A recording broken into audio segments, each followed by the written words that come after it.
Nhân dòng khi ta tỏi nhân ra là kia bệnh viện là toàn giường nhá.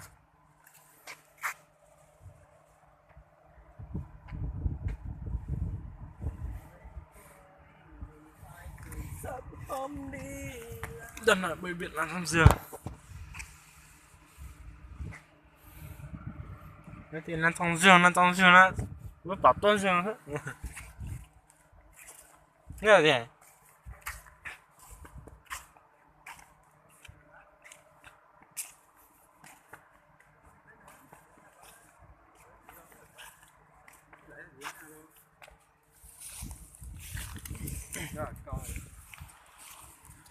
Cái là khủng hiểu luôn rồi. Lắp luôn á. Cái khủng long á.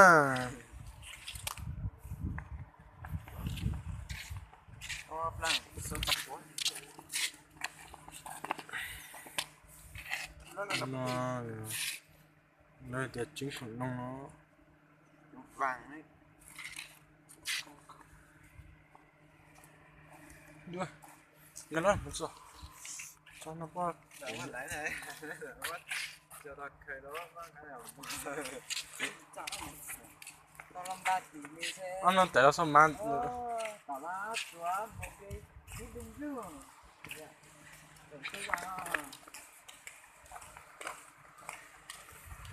Gà luna được gà chỉ cho cái này sao ra một bé thế tí luôn à cả tổng như bệnh viện này 500 giường. ừ Nè em một cái nó một cái này.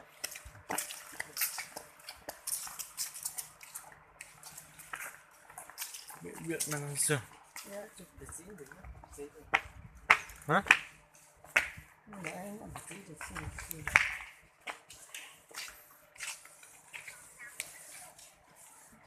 không sao mà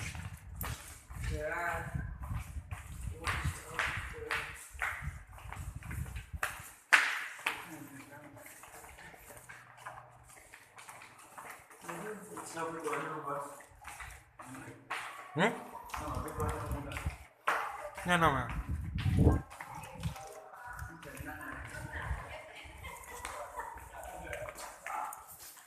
nghe hả